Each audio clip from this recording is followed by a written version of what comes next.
Well, hey there, Darin Garman here, and I'm just finishing up. I got about another chapter left, another one of those investment books. And for most of you, you might be surprised that I look at and read and get involved in learning as much as I can about a lot of other investments, not just real estate, because I don't want to be out of the loop on things.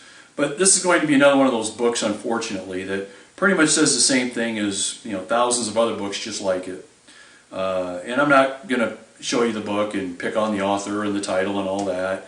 But what I will tell you is it's another one of those books that basically tell you you've got 4 conventional investments to choose from: stocks, bonds, mutual funds, and cash.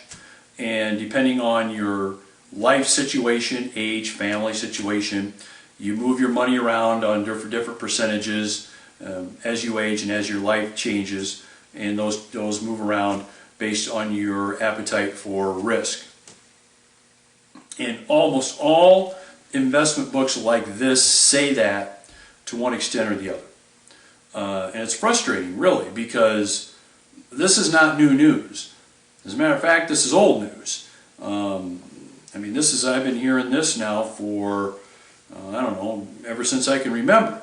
Now, don't get me wrong, this information and this is better than nothing, right? So I'm not necessarily criticizing it for that. But the thing you never hear about and see in these books is what investments do you consider, where do you go when uncontrollable investment events happen. Okay? Now, what do I mean by uncontrollable investment events?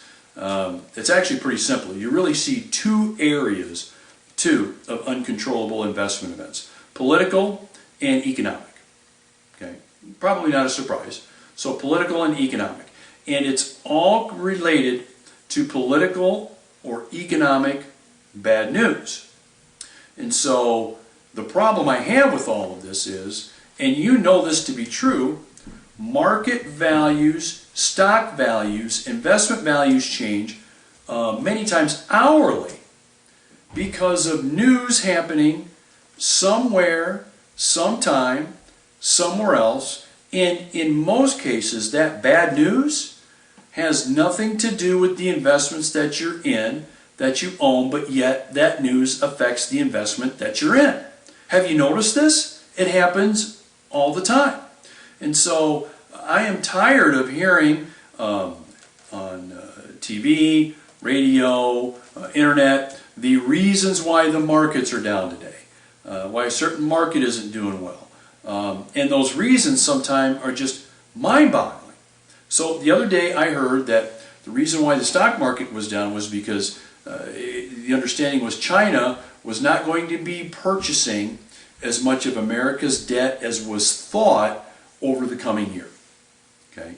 Now, what does that have to do with the stock that I own in Sherwin-Williams Paints, for example?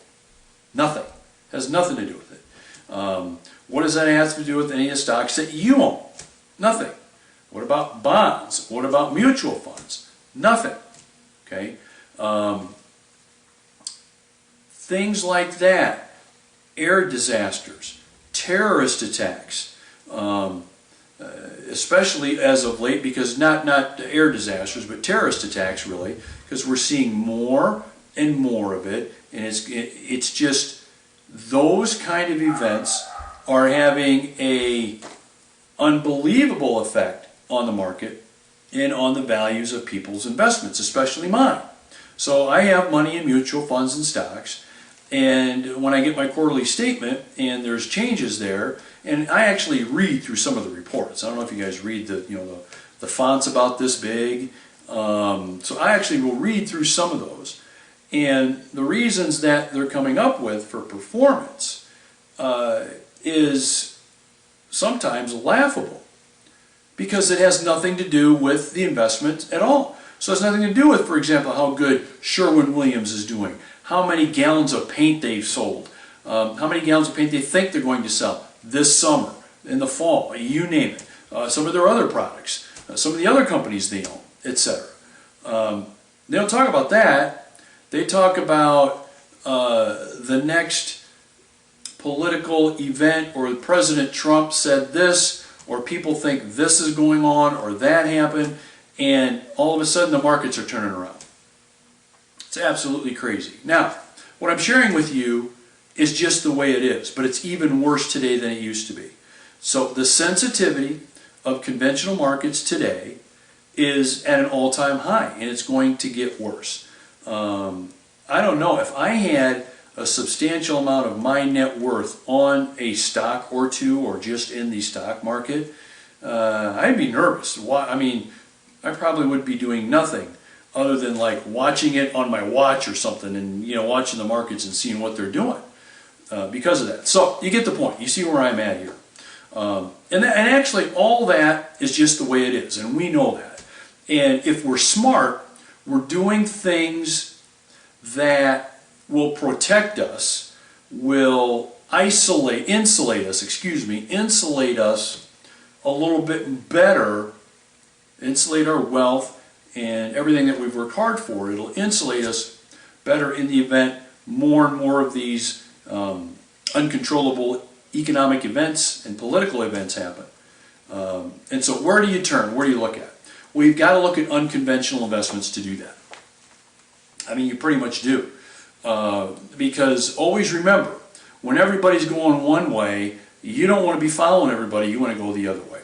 So there are a couple investments that I want you to be thinking about in terms of what you want to be considering as maybe some alternatives to diversify at least a little bit.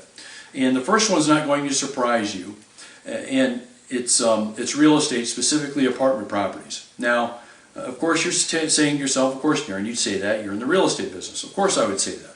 But I want you to understand, I've worked with hundreds and hundreds of investors over the years, and I'm going to tell you that for the most part, they're very, very happy that they're involved in owning real estate in addition to other investments that they've got. Because real estate is the one investment that everybody needs, specifically apartments. Okay, everybody needs a roof over their head. Everybody needs a place to live. Everybody needs shelter. We all know this. And the other part of it is when bombs are going off in Syria, when China makes a goofy decision, when President Trump decides he's going to do something that the markets react to, my apartment buildings that I have invested in, they're not changing. The value's pretty much the same.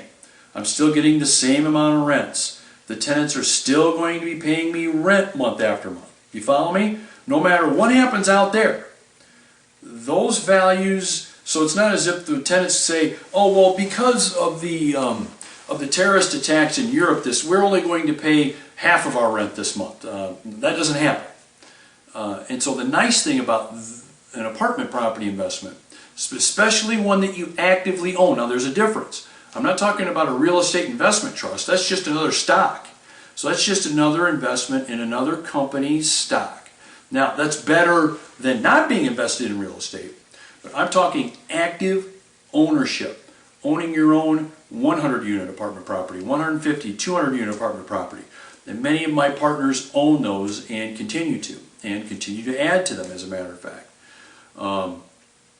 And so when you go to a place like apartment properties and you actively own those, and they are, I don't ever want to go as far as saying immune to bad news, but when they're insulated from the daily kinds of bad news that we hear about, it's a good thing.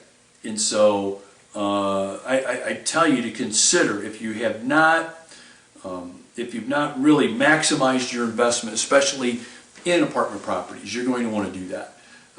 Especially with things are not going to get better. The unpredictable bad news is going to get worse, and it's going to continue to get worse, and it's going to get more frequent. Especially the more we get connected, the more we know things that go on, and the more markets continue to be affected by news, information, happenings, events that have nothing to do with them, it's going to get worse. So if you're smart, if you're thinking about this, right? So I'm thinking about this. What's everybody else doing? They're all going to the conventional markets, especially the stock market right now. A lot of tech stocks are hot. That's where everybody's going. Fine. I mean, I'm not going to argue with that. However, I'm going the other way. I'm putting more money in real estate. You go ahead and you do all that. I'm putting more money in real estate for the reasons that I just mentioned. And not only that, but there's income reasons, there's rate of return reasons as well, there's tax saving reasons, and a lot of tax savings, significant amount of tax savings as a matter of fact, as well as wealth building and financial statements improvement. I don't know about you, but I like it when my financial statement improves quarter after quarter, year after year. Okay, so that's one investment that I wanted to talk to you about. The other investment is tax lien certificates. Okay, tax lien certificates. Now, if you're not familiar with tax lien certificates, you're basically buying unpaid taxes that that property owners haven't paid, and you buy them from either the city or the county treasurer's office in your state. So Iowa, for example, has 99 counties, and so every June, every county sells all of the taxes that have not been paid. And when I say sell, they're not really selling. They basically say, okay, Joe Smith didn't pay his $3,000 in property taxes. This is what he owes. You go in and you pay the county treasurer $3,000. You get a certificate that pays you 2% a month. A month, 2% a month. That's 24% annual, by the way. 2% a month until Joe pays those taxes. Okay. Ultimately, if Joe never pays the taxes, guess what you get? You get the property. Now, you may have seen, I don't know if they're on anymore, those infomercials where the get rich in real estate ones, where the guy is saying he bought a property for $837 or $1,460 and now it's worth $68,300. Have you seen those? If you haven't, they're still out there, but that's how they do it. They go to the tax sales, they buy the tax liens on them, and for some reason the owner ultimately doesn't pay, well then you get the property. And so think about this though. Your investment's backed up by real estate that is going to be worth, in 99.9% of the cases, a hell of a lot more than the amount that you've invested to buy that tax lien, right? So there's really not a lot of risk, and you're getting 2% a month, 24% annual. I don't know where else you can do better than that from a rate of return standpoint. And you've also got a fairly good you've got a fairly good idea of how low the risk is when it's backed up by the real estate property, which of course is worth 90% of the time a heck of a lot more than what that certificate is. Okay, so I want you to think about those two investments, especially the apartment property investments, tax lien certificates. But ultimately what I really want you to think about are those uncontrollable investment events that happen, that are going to continue to happen, and are going to continue to affect the investments that you have in stocks, bonds, and mutual funds, and to a certain degree in cash too, if you've got your cash in the bank. As this news keeps churning out, and as things keep getting even more and more related to each other, the more and more this is going to happen. So it pays to, sooner versus later, find some alternative investments, like owning your own apartment property, like tax lien certificates, where you can diversify and at least take some of that money off the table, so to speak, put it over here and let that work for you over here, so you can have at least some of your portfolio, your net worth, your investments, however you want to term it, in those kind of investments that are insulated from that kind of from those kind of uncontrollable investment events that happen. Okay, and so I appreciate you spending time with me. This is something I wanted to share with you that I think is important, and think it's something that you should be at least thinking about. And especially even with me, it's information I wanted to pass on to you to give some thought to. Okay, so I appreciate your time today. I appreciate you spending it with me. Thank you very much. I hope your summer's going well and will continue to go well. And I will talk to all of you again soon in next month's Fireside Chat. All right, take care, everybody. We'll see you. Have a great day. All right, bye-bye.